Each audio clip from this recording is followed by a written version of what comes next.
The other night, I had a nightmare. Now, I don't have them very often, but this one was a doozy. I dreamed that I was giving a presentation to a large group of people. And, like all good nightmares, right? Like that I was naked. And while I was struggling to put my pants on, the classroom was suddenly being attacked. We could hear the gunshots coming down the hall and getting closer to our room, and then the attackers were at our door, pounding and shooting at it. And that's when I woke up, right? Heart pounding, hands sweating, and my ears were still ringing. Like I could feel the physical percussion from the dream in my physical ears. Nightmares feel so intense and powerful. They can make it really hard for people to sleep well. Now, like me, most people have nightmares occasionally, and these are called idiopathic nightmares. However, 9 out of 10 people with PTSD have recurrent, distressing nightmares that interfere with their ability to function. So for people with repetitive nightmares, going to sleep is terrifying. They may avoid it as much as possible or cope by using substances or other unhealthy things. But this can make it hard to function and live the life they value. And sleep avoidance and sleep deprivation can also lead to more intense nightmares. So this is the awful cycle of PTSD. The more you try to escape it, the worse it gets. But there is a way out. And some researchers have found that treating nightmares helps accelerate the other aspects of the PTSD healing process. In this video, you'll learn 1 reason why nightmares could be a good thing, and 9 ways you can treat nightmares, process through them, and get them to stop. One of those skills is called the imagery rehearsal technique, and it's an evidence-based treatment for nightmares that you can do at home.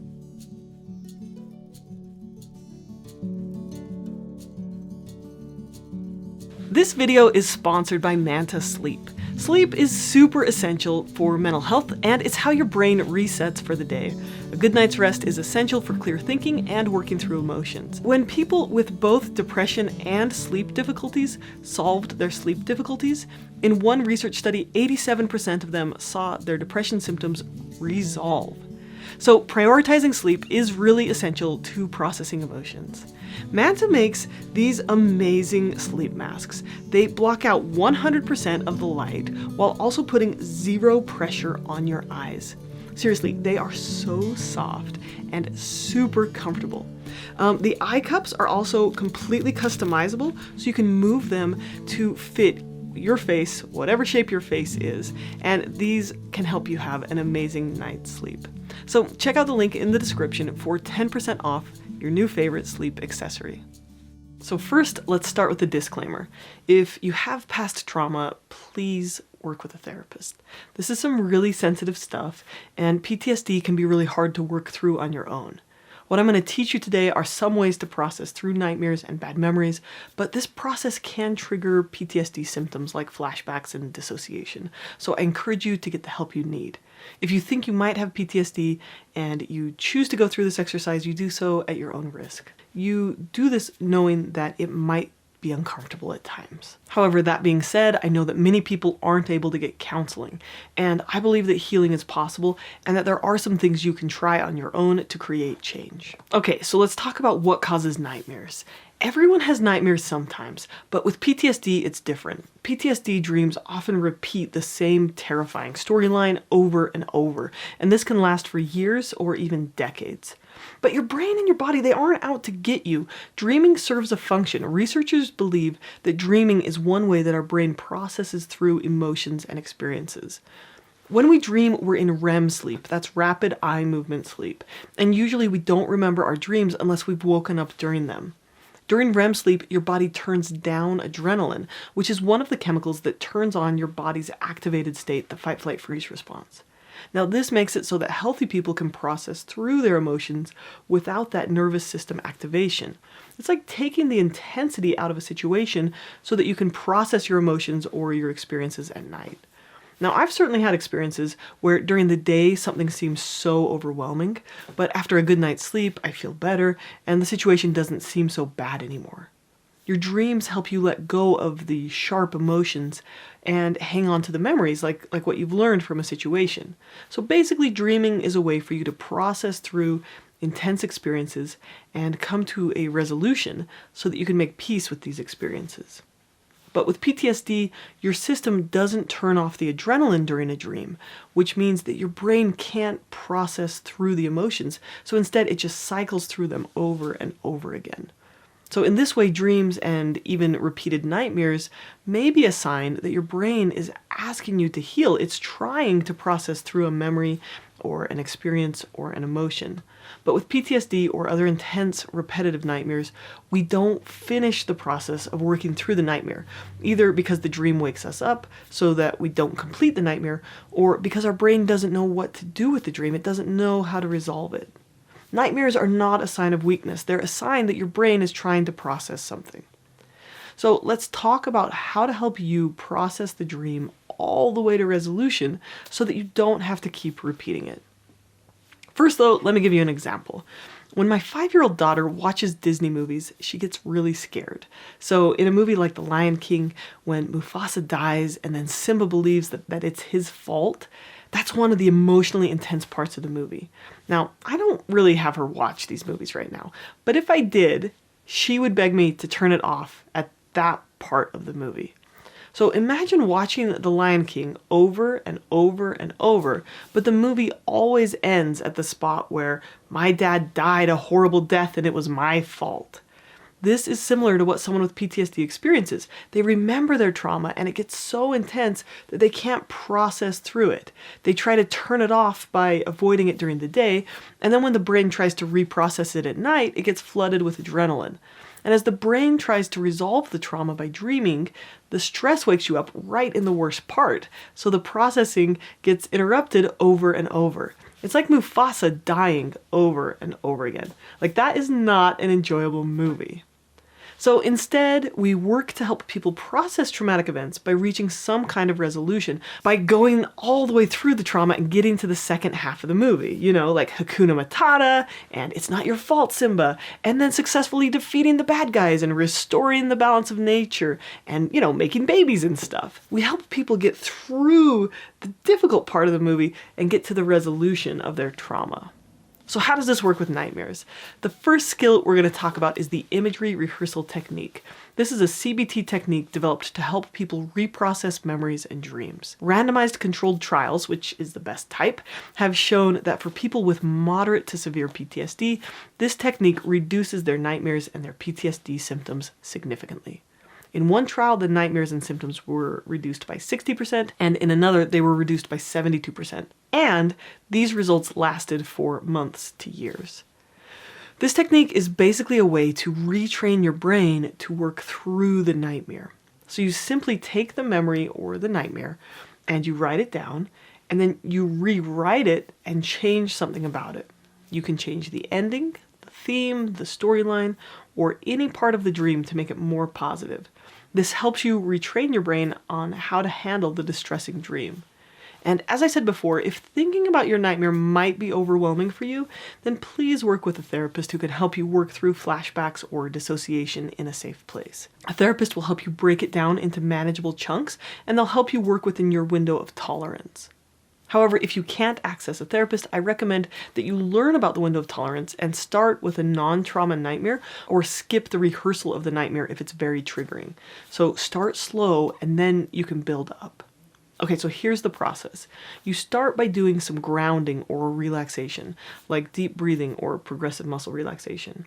And then you choose a recurring nightmare that you want to work on, and you write out the script and you go into detail. Write about what you feel in your body and what's happening, your thoughts and your actions and your emotions. And now, rewrite the nightmare with a different outcome. Think about how you would like to feel about this experience. This different outcome could prevent the bad thing from happening or present a solution after it does. Your imagined solution doesn't have to be moral or realistic. Dreams aren't reality either. Your solution can break the laws of physics, it can be pure fantasy, it can be silly, you can protect yourself in a powerful way, and just feel free to experiment. You can try out one scenario, and then if that's not helpful, try a different one. The changes that you write down, this new ending, can include different thoughts or feelings about yourself. And, it could just really change this dream in any way that you can possibly imagine. And it's best when you write this if you go into a lot of detail about this new ending that has a resolution, right? We're getting through the trauma to the end of the story where things turn out okay. Once you've written this down, you want to practice rehearsing this new dream throughout the day. Read it out loud and then practice relaxation. And if possible, do this multiple times throughout the day. Read the new dream with the new ending before you go to bed at night and practice the physical relaxation techniques afterward. If you'd like to hear a practical example, check out the video by Dr. Marks about how she did this with a dream about her grandma dying. She used to have repeated nightmares about it, and she re-scripted it so that she came to peace with her beloved grandma's death. Another essential way to treat nightmares is to reprocess the emotions and the memories during the daylight. So if you have experienced trauma, it's easy to get stuck in a cycle of being overwhelmed by intense emotions and then avoiding them. So you get overwhelmed, avoid, and then the emotions come back bigger. Overwhelmed, avoid, right? With the help from a therapist who specializes in trauma treatment like EMDR or somatic experiencing, you can learn to work through the emotions and memories that are keeping you stuck. And you'll learn about the window of tolerance, which is how to use skills to stay out of the panic zone and stay in the growth zone while facing these painful thoughts and emotions. So, moral of the story is, don't avoid these memories and thoughts during the day, because that's kind of like your computer wants to do an update and you keep pushing wait on that update. And so then finally, when you're ready to give a big presentation or something, your computer's like, sorry, I'm forcing the update, right? It's forcing you to process those memories at night. If you do the update, if you process those memories during the day, then your brain might not be forcing you to face them at night because you're already facing them during the day. Okay, something else that can help break the cycle of a nightmare is learning to ground yourself after having one. So nightmares feel like you're in danger in the present moment, but you're actually safe. So you can put sensory objects near your bed or in your bedroom to remind you that you're in the present moment, that you are not in your dream. And this could be something like a pillow that smells like lavender, or a super soft teddy bear, or whatever, works for you to help you feel grounded and present. Another thing that can help with nightmares is you can practice changing how you think about nightmares. So you could say something like, in this present moment, I am safe. Or, even though I've had a nightmare, I got through it. I'm okay. Some people may find themselves thinking, oh, I don't want to go to sleep because I'm going to have another nightmare and I can't handle it. So if you think that way, you could switch that. You could instead say, I may have another nightmare, but I've made it through all the other ones I've had. Other mantras include, I can do hard things. This is uncomfortable, but it's not dangerous. This hurts, but it doesn't harm. So just learning to practice willingness and other emotion processing skills can really help with nightmares. And this is the paradox of control, right? The harder you try to avoid or distract or control, the worse your nightmares get. But you can learn to control them by learning to process them and by learning to face them. Eric Gentry, a trauma trainer, told me the story of a Vietnam veteran who had a nightmare of a tiger chasing him. This veteran had the same nightmare over and over and over again for decades, and he always woke up as he was running away but about to be caught. And through the course of therapy, he decided that instead of running, he would turn and face the tiger. And when he did, the tiger ended up not hurting him, but healing him. When treating nightmares, we can also look at treating underlying conditions and causes other than PTSD for nightmares. So sleep deprivation, sleep apnea, and restless leg syndrome can all contribute to nightmares, so it can be helpful to rule out these causes. I had a client who was constantly having the nightmare that he was being hung, that he was being strangled, that he was being suffocated. He was only 22, but I asked if he snored, and his wife said yes, he's a terrible snorer. And I asked if he fell asleep easily, and she said he falls asleep sitting up all the time. Both snoring and being so exhausted that you fall asleep easily are signs of sleep apnea. When he got checked out, he did indeed have breathing problems at night, and this was constantly cutting off his breathing, and he felt like he was suffocating. When he got a CPAP, his nightmares went away because he was actually breathing through the night. So along with sleep apnea, some medications like antidepressants can also make nightmares more frequent. A few other things that can contribute to nightmares are like late night snacks and blood pressure medication. Also, alcohol, caffeine, and nicotine, these can all interfere with sleep, which can contribute to nightmares. So if you're having consistent nightmares, you could consider trying to rule out some of these other things. And that takes us to number 6. If you want to sleep well, you need to work on your overall sleep levels and improve your sleep hygiene. So if you're super stressed out throughout the day, you'll have a harder time sleeping well and you'll be more likely to have nightmares. So if you want to decrease nightmares, practice self-care, exercise during the day, and process through your emotions during the day. Practicing good sleep hygiene is also helpful. I've got a video on this, but it's basically, going to bed at a regular time, getting enough sleep, having a good bedtime routine. And don't use substances like alcohol to sleep. Okay, number 7. Here's an interesting treatment that's still undergoing research to find out how effective it will be. But a young man developed a smartwatch app to help his dad's nightmares. His dad was a veteran of the war in Iraq, and when he got home from the war, he had repeated nightmares. He'd sweat profusely, and he'd thrash around in his bed, and sometimes, he would get violent in his dreams. And the only way his dad could sleep was with vodka and pills, which eventually ruined his marriage, and then he lost his job and, his other relationships. So his son worked to develop an Apple Watch app that interrupts the nightmare by monitoring when the nightmare is happening and then gently vibrating to pull his dad out of REM sleep while still keeping him asleep. And it worked for his dad. Now the app is undergoing more testing to see if it's effective in the long run for a broader population. It's not available right now, but maybe in the future it will be. Another option to treat nightmares is prazosin.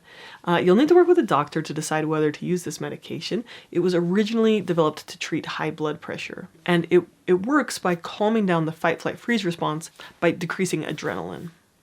I had a client who took this and it did help with her nightmares. But for some, because it decreases blood pressure, it makes them a little dizzy. So again, it remains to be seen if treatments that interrupt nightmares, like prazosin and the smartwatch, right, if these are as effective in the long run as processing through emotions. Now, as a therapist, I definitely lean toward working through them. But if something provides a long-term, lasting relief, then, obviously I'm in favor of it. Okay, lastly, the VA has some free resources for PTSD, and you can access them whether you're a veteran or not. They've got some apps like PTSD Coach, PTSD Family Coach, Mindfulness Coach, Progressive Exposure Coach, and they've got a CBTI app, which teaches you all about how to manage insomnia and sleep better. Okay, so there you have it, 9 tools you can try to stop having nightmares or bad dreams. I hope this was helpful. I think about all of you watching my videos every day, and you're in my thoughts. I want to help you out. I care about you. Thank you for watching, and take care.